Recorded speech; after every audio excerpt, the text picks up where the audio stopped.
Result आया, इस पर आपका क्या कहना है? क्या आपने ये हार अभी सोचा था कि ऐसा होगा हरियाणा? देखिए, जो रिजल्ट आए हैं उनसे अचंभित हैं हम, और हम अपनी बीजेपी अचंभित है कि उनका देखा आपने क्या माहौल था। ये जैसे पूरे प्रदेश में माहौल था उसके विपरीत ये नतीजे आए हैं। जो माहौल बना हुआ था मीडिया का भी, और जो आपके जितने भी सीनियर वो हैं एनालिस्ट हैं उनका भी ये है।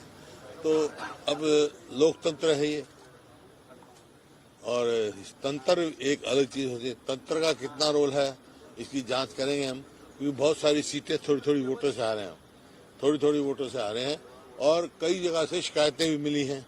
कहीं बैटरी की शिकायत मिली है, कोई मिली है, और जिस प्रकार से लोडिंग हुई है, मतलब डिलेड वो हुई है, उसके हिसाब से भी है। लेकिन नहीं आओ, वो हमारे जो है AICC वाले इलेक्शन कमीशन मिलेंगे, सारी बात कहेंगे, लेकिन इसमें कोई दो राय नहीं, आश्चर्यचकित हुई है। आपने एक तंत्र की बात कही, लेकिन एक कांग्रेस के अंदर भी एक तंत्र काम कर रहा था। कोई लीडर 6 दिन के लिए प्रचार करने नहीं जाता है, कोई लीडर दिल्ली में बैठ के केवल इंटरव्यू करता है। वो उस तंत्र नहीं, कांग्रेस एकजुट थी। ये तो आप लोगों की बात कहानी थी। अब बीजेपी का तो आप देख रहे नहीं, विद साहब कहीं घर से नहीं निकले, रामविलास जी शर्मा जी टिकट काट दी गई थी, वो तो अलग बात है।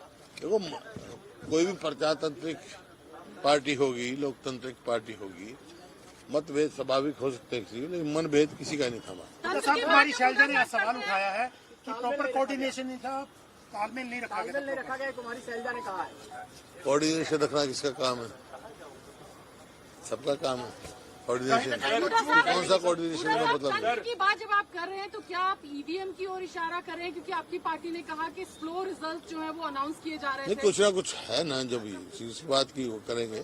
शिकायतें मिली हैं हमारे को कि भाई बैटरी की कहीं 99% बैटरी थी, कहीं 70% थी, इस किस्म की शिकायतें उम्मीदवारों ने दी हैं, वो सारी हम उनका करेंगे। सर, एक जो बात कही जा रही है एनालिसिस के तौर पे कि जो जाट और नॉन जाट में ये चुनाव बट गया और नॉन जाट वोटों का कंसोलिडेशन, पोलराइजेशन हुआ बीजेपी के पक्ष में, इस पर आप ऐसा कुछ नहीं है। ये आप लोग यहाँ कोई जात पात का नहीं, कांग्रेस की राजनीति है, कांग्रेस की स्पष्ट नीति है, न जात पे न हाथ पे मोहर लगेगी हाथ। हुड्डा सर, अब आपके पास क्या ऑप्शन बचता है? अब तो नतीजे सामने हैं, अब ऑप्शन आपके पास क्या बचता है? क्या करने वाले आगे आप? आगे क्या करने वाले हैं? प्रजातंत्र है, जहाँ लोगों ने जो फैसला होगा स्वीकार करेंगे हम। लेकिन जो है कहाँ कुछ वही है तंत्र में, कहाँ कुछ हुआ उसकी जरूर हम। सर, EVM को लेकर लोकसभा चुनाव में भी तमाम सवाल खड़े हुए थे। कई सीटों पर मार्जिन को लेकर, वोटों की गिनती को लेकर सवाल हुए थे और उसके लेकर संतुष्टिपूर्ण जवाब नहीं मिला था। अभी जिस तरह के सवाल उठ रहे हैं 99% और 66% वाला, जहाँ पर नई EVMs का इस्तेमाल हुआ, बता चुके आपको लेकर किस तरीके से बता चुका मैंने। वो AICC में जयराम ने कहा है, वो करेंगे बात। जयराम ने कहा कि इस रिजल्ट को कांग्रेस स्वीकार नहीं करेगी, इस रिजल्ट को अंडर प्रोटेस्ट हम स्वीकार करेंगे। हुड्डा सर, अभी हाल में लोकसभा चुनाव हुए थे, वहां कांग्रेस का प्रदर्शन पिछली बार यानी 2019 की तुलना में बेहतर हुआ था, और महज कुछ महीने बाद बीजेपी एक बार फिर तीसरी बार हैट्रिक लगाती है, सत्ता के पक्ष में वोट मिलता है। बीजेपी की ताकत मानते हैं या आप लोग अपनी कमजोरी मानते हैं? 19 में जोड़ जुगाड़ से इन्होंने बनाया था, सरकार बनाई थी। अब मैंने जो बताया उसका कारण बताया। अगर ये ऐसे होते तो इनको मुख्यमंत्री बदलने की क्या जरूरत थी?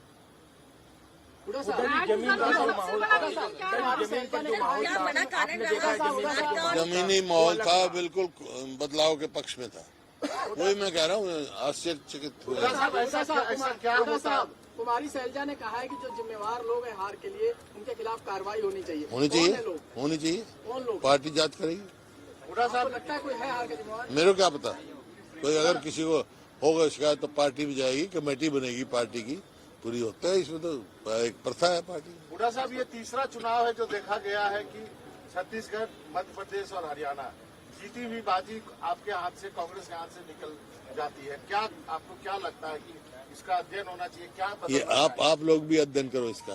सर, एक आखिरी सवाल सर, इस चुनाव में आप लोग भी अध्ययन करो। सर, इंडिया गठबंधन इस चुनाव में एकजुट नहीं रह पाया। आम आदमी पार्टी के साथ आप लोगों की बातचीत चली, जो बन नहीं पाई बात, समाजवादी पार्टी के साथ गठबंधन की बात की, क्या मानते ये हैं? आपको हमारी बात क्या पता, गठबंधन समाजवादी के साथ कोई बात ही नहीं चली हमारी, ना उन्होंने कहा सर, कभी ना आम बात आदमी है। पार्टी ने कहा कि अगर alliance होता हमारा तो आम आदमी कर रहा था, हमने ऑफर किए थे, लेकिन आपने देखा क्या परफॉर्मेंस क्या थी। उस कमी की वजह से क्या ये परिणाम आया? अरे भाई नहीं ये क्या अलायंस की बात है, नहीं हमारे वो हुआ। सर इसी से एक जुड़ा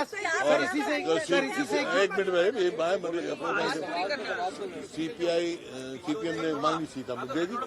अगर आम आदमी पार्टी भी अपने उसके हिसाब से मांगती जो ड्यू था उसका हम जरूर देते, हमें तो ऑफर किया था, बस हो हमारी पद मानते हैं आप इस हार का कि आपने तमाम मुद्दे उठाए, लेकिन उसके बावजूद आप लोगों की हार हुई है और आप 10 साल बीजेपी की एंटी इनकम्बेंसी का हवाला बार बार दिया। क्या बड़ा कारण लगता है आपको इस हार का इस चुनाव में? बता दो दिया आप।